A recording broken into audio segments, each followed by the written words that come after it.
Good morning of you. Class 10 का जो topic है सर्कल वो कंटिन्यू चल रहा है। तो आज हम आगे क्वेश्चन पे डिस्कस करेंगे। देखो क्वेश्चन दे रखे हैं थ्योरम बेस पे है कि prove at the tangent drawn at the end of diameter of a circle are parallel.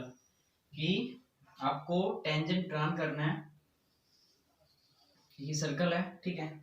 कह रहा है कि ये हमने टेंजेंट ड्रॉन कर दिया भाई, ठीक है, सीधा स्ट्रेट है और एक यहाँ से आ गया सीधा, ठीक है।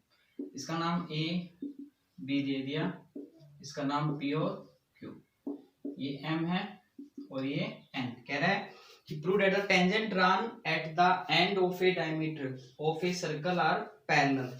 कि भाई ये जो टेंजेंट ड्रॉन करोगे ये क्या होना चाहिए, पैरेलल होनी चाहिए। कैसे करेंगे, देखो मैंने इन दोनों को ज्वाइन कर दिया, सेंटर से पास होगा, ये ओ है, एम एन क्या हो गया, डायमीटर, ठीक है। देखो M N is a diameter, ठीक है भाई, और ओ एम और O N is a radius, clear ना। ओके, पी क्यू और ए पी, ठीक है, P Q and A P is a tangent भाई, ठीक है, ये टेंजेंट हो गए। तो ये दोनों टेंजेंट है, ये हमारे पास डायमीटर हो गया, ठीक है। तो कह रहा है कि ये जो लाइन है ना पी क्यू और ए एम, आपको टू प्रूव क्या करना है यहाँ पे, देखो ये सब कुछ गिवन में है भाई, ये क्या लिखोगे आप, गिवन, ठीक है। और टू प्रूव क्या करना है कि जो पी क्यू है ना, पी क्यू वो पैरेलल है ए पी के, ठीक है। यानी दोनों टेंजेंट है वो आपस में क्या है, पैरेलल है, ठीक है। तो कैसे प्रूफ करूंगा, सॉल्यूशन बता रहा हूं, देखो प्रूफ भाई हमें पता है कि ये जो एंगल है ये कितने डिग्री का बनेगा, 90 डिग्री का। तो मैं क्या कह सकता हूँ, इसका angle O M P is equal to 90, ठीक है। सेम एज एंगल इधर वाला, ये भी 90 है, वैसे ये भी 90 है, ये भी 90 है, लेकिन मुझे इसका यूज करना है angle O N B, angle O N B also 90, ठीक है। इसका नंबर फर्स्ट दे दे, इसका सेकंड। इनका रीजन लिखना होता है भाई, क्या लिखना होता है, रीजन, कारण क्या है, वजह क्या है। तो क्या लिखेंगे आप कि जो ये है हमारे पास पॉइंट ऑफ कांटेक्ट, ठीक है ना,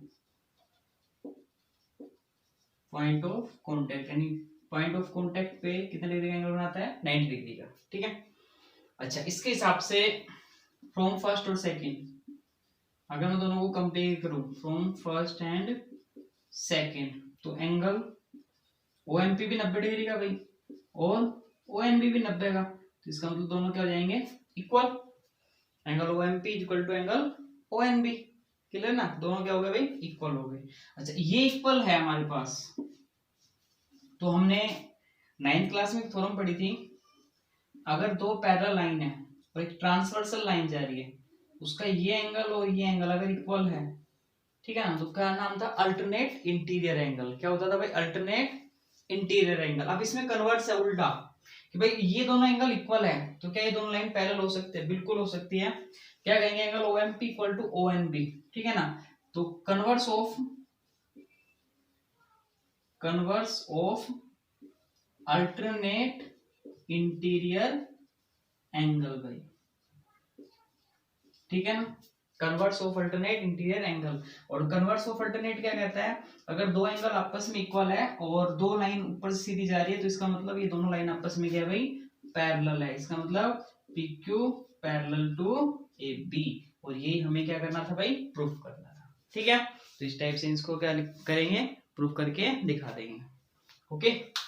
ऐसे हमारे पास एक थ्योरम हो रहा है, अच्छी है भाई ये भी।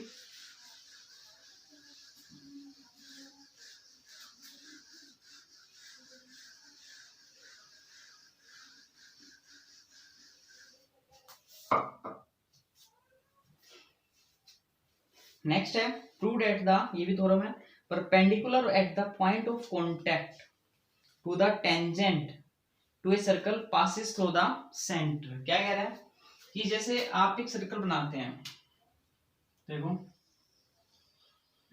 हम एक सर्कल बनाते हैं, तो ये कह रहा है कि आपने टेंजेंट ड्रा किया, ठीक है भाई, मतलब सीधा इसका चुता हुआ निकल रहा है, ठीक है ना। एक टेंजेंट ड्रा किया और इसका नाम मैंने ए और बी दे दिया, यहाँ पे टकरा रहा है पी ले लिया, ये सेंटर है, ठीक है, ये ओ ले लिया, ओपी। ये कह रहा है कि जो आप यहाँ पे एंगल बनाते हैं परपेंडिकुलर होता है वो क्या सेंटर से होता है, अदर पॉइंट से आ जाए तो नहीं होगा, तो वो हमें प्रूफ करके दिखाना है, ठीक है ना। यानी हमें टू प्रूव क्या करना भाई, इसमें ध्यान देना कि OP perpendicular to AP, OP perpendicular to AP हमें प्रूफ करके दिखाना है कि भाई ये परपेंडिकुलर होगा या नहीं। तो देखो इसमें गिवन क्या है वो लिखो, गिवन, तो गिवन ये लिखेंगे कि A B is a tangent, ठीक है भाई, A B is a tangent और P is point of contact, ठीक है ना, O is the centre of the given है। अच्छा इसमें कंस्ट्रक्शन करनी पड़ेगी भाई, कंस्ट्रक्शन बोलते हैं रचना को, कंस्ट्रक्शन क्या कि मैंने यहाँ पे एक ओ डैश पॉइंट ले लिया और ओ डैश पॉइंट से यहाँ पे कंस्ट्रक्शन कर दी, डॉट डॉट डॉट इसी पॉइंट पे मिला दिया, ठीक है। तो कंस्ट्रक्शन क्या है कि मैंने कि angle O dash P B 90 degree का बना दिया। मतलब देखो ओ डैश पी बी कैसे 90 डिग्री आया भाई, सिंपल सी बात है कि मैंने ओ डैश से यहाँ से मैंने एक मानना है कि भाई ओ मेरा सेंटर, ओ डैश सेंटर है, ठीक है ना, O dash is the centre, then तो ओपी जब यहाँ पे वही बात है कॉन्टेक्ट पॉइंट पे टकराएगी तो वो कितने डिग्री का बनाएगी, 90 डिग्री का बनाएगी, ठीक है भाई। तो कंस्ट्रक्शन, अब मैं इसका प्रूफ करवाता हूँ, देखो सॉल्यूशन, सॉल्यूशन लिख दो या प्रूफ लिख दो, बात एक ही होती है। कैसे क्या करेंगे, हमारे पास जो एंगल है ऑलरेडी गिवन था, एंगल ओ पी बी वो 90 डिग्री था, ये तो गिवन था, ठीक है।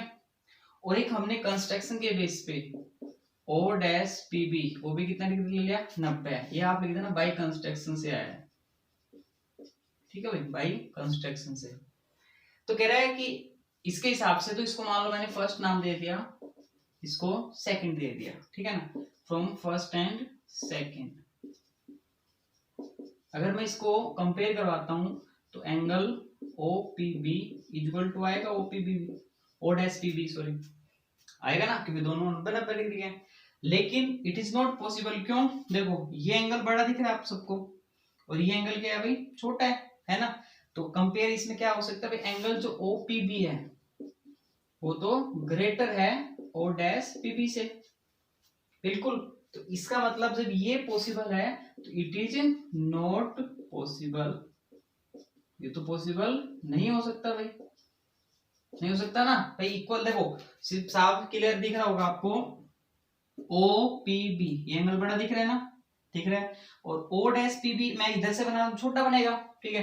तो इसका मतलब ये बड़ा है compare to O dash P B से, और यहाँ हमने दोनों कंपेयर किया तो क्या आ गया, दोनों इक्वल, तो ये मतलब sorry it is not possible, तो पॉसिबल नहीं है, इसका मतलब पॉसिबल कब हो सकता है, it is not possible, possible कब होगा जब O dash and O are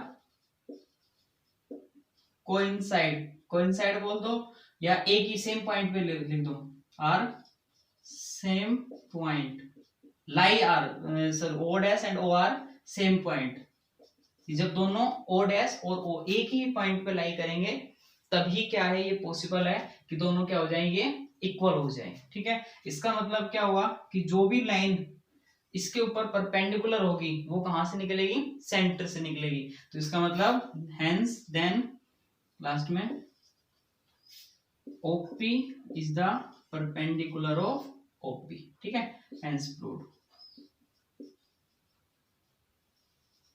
clear है। तो इस टाइप से हम इसको प्रूफ करके दिखाएंगे भाई, ओके। तो इंपॉर्टेंट थ्योरम है ये, दोनों थ्योरम इंपॉर्टेंट है, थोड़ा आप इनको ध्यान से देखेंगे भाई, ओके, थैंक यू।